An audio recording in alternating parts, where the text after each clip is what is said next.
14 अप्रैल 1891 मध्य प्रदेश के महू गांव की एक सैनिक छावनी।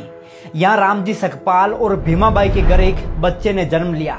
नाम रखा गया भीवा। लेकिन भीवा का बचपन संघर्षों से भरा रहा। सिर्फ 5 साल की उम्र में उनकी मां का साया उनके सर से उठ गया। इसके बाद उनकी बुआ ने उनकी परवरिश की जिम्मेदारी संभाली। 1894 में पिता रामजी सकपाल आर्मी से रिटायर्ड होकर सतारा आ गए। यहाँ भीवा को प्रताप सिंह हाई स्कूल में दाखिला दिला दिया गया।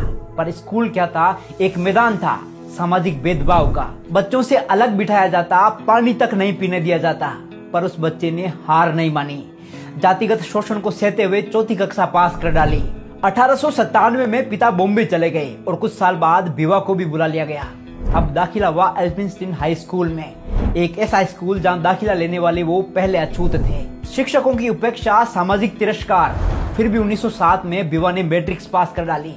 इसी दौरान 1906 में विवाह हुआ रमाबाई से। और फिर 1912 में बॉम्बे यूनिवर्सिटी से इकोनॉमिक्स और पॉलिटिकल साइंस में बीए किया, वो भी टॉप रैंक से। ये उपलब्धि देखकर बड़ौदा के महाराजा सयाजीराव गायकवाड़ स्तब्ध रह गए।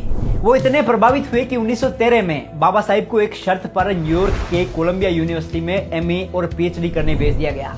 शर्त ये थी कि पढ़ाई पूरी करने के बाद वे वापस लौटकर बड़ौदा राज्य की सेवा करेंगे। और उन्होंने की भी। वो सिर्फ 3 साल में एमए और पीएचडी की डिग्रियां लेकर भारत लौटे।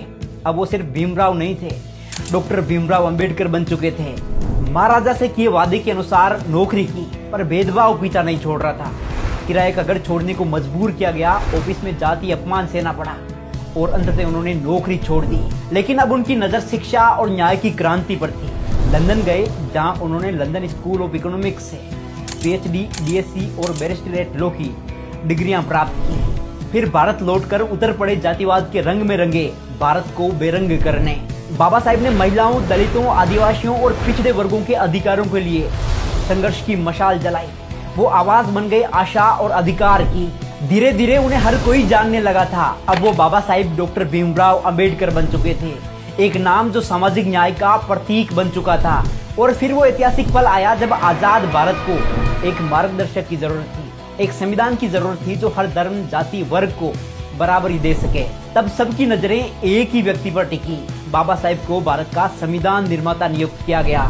उन्होंने ये जिम्मेदारी दिल से निभाई। देश के हर नागरिक को ध्यान में रखते हुए सिर्फ 2 साल 11 महीने में रच डाला दुनिया का सबसे बड़ा और सर्वश्रेष्ठ संविधान। आज वो सिर्फ इतिहास का हिस्सा नहीं है, वो प्रेरणा है, विचार है, क्रांति की आवाज है।